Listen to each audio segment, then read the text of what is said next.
What's going on, YouTube? I'm back, your movie guru, with another review. This one, I have been waiting to see this film, and not exactly what I expected. So we're going to get right into it. The film I'm talking about is X-Men Dark Phoenix. For those of you who don't know, this is kind of Fox's swan song to the X-Men series.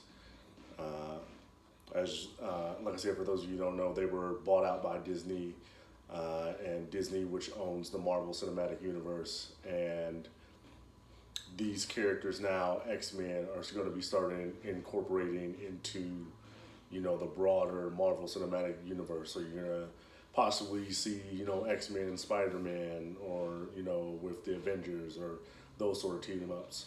They haven't given a lot of details concerning just on where they plan to take the X-Men franchise and the characters they have with it yet, but that's where it's going.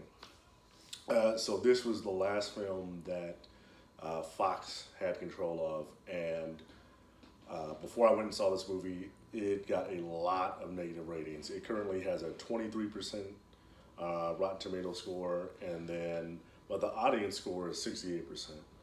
I can say that having just seen, recently Avengers Endgame, to seeing this movie, it's like we got a classic example of how to end a franchise right, and then this one gets it completely wrong. I'll say, start out with the positive. I will say that I thought it was better than a lot of the critics seem to suggest. A lot of what I read, they were saying pivotal scenes, were funny, and they didn't, they were comedic when they didn't mean to be comedic. They didn't have the dramatic effect that they intended to have. Now, I can say that a lot of that, I didn't see.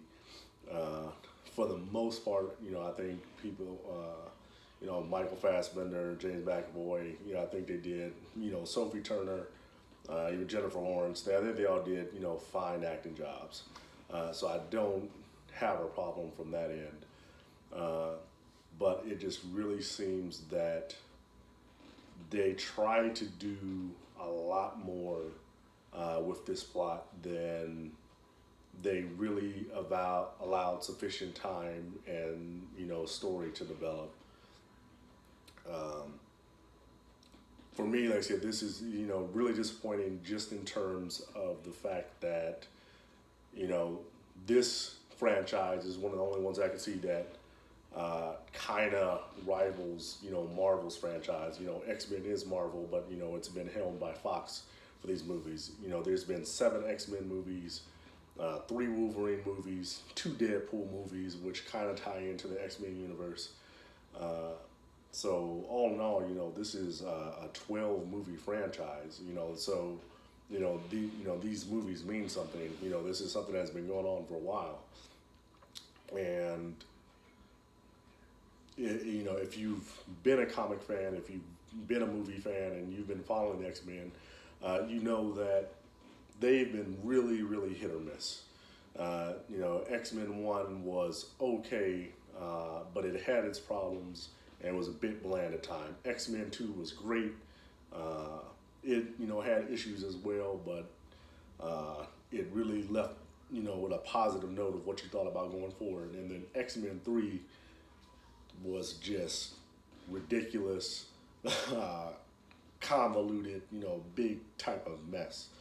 And then they had the light reboot with X-Men First Class, and you thought, okay, we're headed in the right direction. That film had its problems as well, but it was good. Like I said, it headed in the right direction. Had a lot of positive notes, hit a lot of good notes in that movie. And then Days of Future Past, which I thought was excellent movie, great plot, interesting characters, completely different way of looking at things, introduced new elements in really good way. And then the last X-Men movie with Apocalypse, just absolutely terrible. It's the X-Men Apocalypse I would rank as the worst in the X-Men franchise, followed by X-Men 3. And then this movie would probably be after those two. And then even getting into the Wolverine movies, two of them were, kind of this mashed up together, hosh posh, incoherent, type of thing. And then Logan was an absolute masterpiece. One of the films that I say transcends the genre of superhero films. One of my top 5 superhero movies all time. And it's like, where did that come from? How did you get, these two bad to mediocre Wolverine movies, and then you've got one that's top 5 superhero films all time that transcends the genre in Logan. And then Deadpool 1, which was great. And then Deadpool 2, which, a lot of people thought was great as well. I thought it was a little less, but, still pretty good. So I say all that to say the X-Men movies have 100% been hit or miss.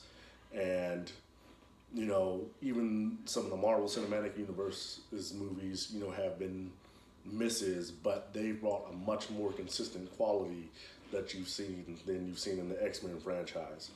And if you've been there since the beginning of the whole X-Men experiment, this is, I haven't met, a lot of people that are as big a fans of this franchise, as with Marvel Cinematic Universe. But, it definitely had its people that, diehard fans and people that wanted to see this do well. Even the people that were cheering the fact that Disney bought this movie, bought the rights to its characters back, so that Marvel would get a hold of them. They were still wanting to see this franchise do well, and I was one of those people. I still wanted to see this franchise do well. And this movie just falls flat in a lot of ways. There's a lot of things I don't want to talk about because I don't want to get into spoilers. But there's, elements that they introduced that's kind of, Deus Ex Machina. And it's like, where does that come from? That you're just going to introduce this, give them this kind of just filler background, and then, expect us to go with it. And then some of the characters, change sides and change loyalties and change motivations, at the drop of a dime. And it's like, really, that's hard for me to wrap my head around. And then, who they try to make the villain, and, who's the heroes. It's just, you have a hard time believing it. And, it kind of makes you wonder, why would they have chosen this direction? Because, the things that they have done are not believable. This is actually their second time at trying to incorporate, the X-Men franchise, the second time at trying to incorporate this Dark Phoenix storyline, that they got from comics. And they are 0 for 2. This was another one, I said, where they really didn't incorporate the elements into the story well.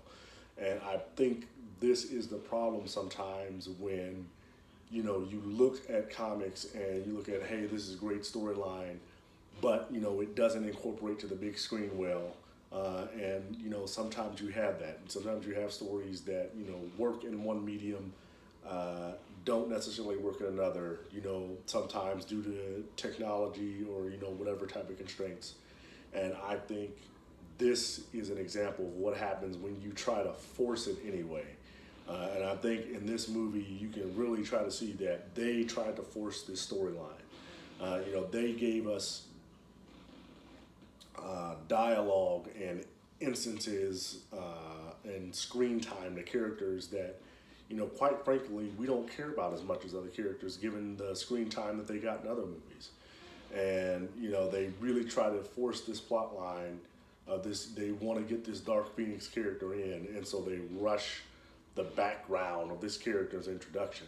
To me, it would have been much better if, kind of like how Avengers was a 2-part thing, is if we would have been able to see this in 2 parts, see more of how Jean transforms into his Dark Phoenix. You know, especially given, you know, the power level that she's supposedly supposed to be.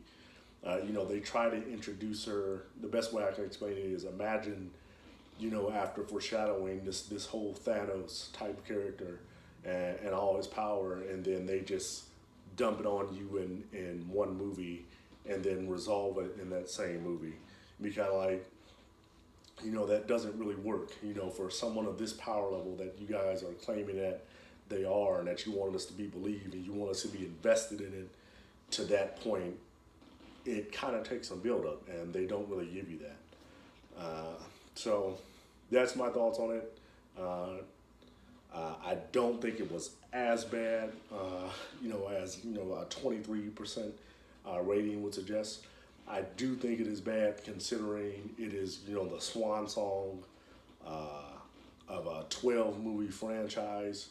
You know, and thinking of it from that perspective, you know, I do think it's really bad. And then given the fact that they have shown moments of brilliance throughout this franchise, they have shown that they really can get it right. And when they do get it right, it is awesome. So from that perspective, you know, it is a bit disappointing. But like I say, some of the critics, I think, went overboard and kind of making it, saying that it was all a dumpster fire, which I didn't think it was. There are redeeming qualities of it. You know, there are some good action scenes. You know, some of the fight scenes I definitely enjoyed, even if the motivations for those fights weren't entirely believable. But you know, it kind of is what it is with this movie.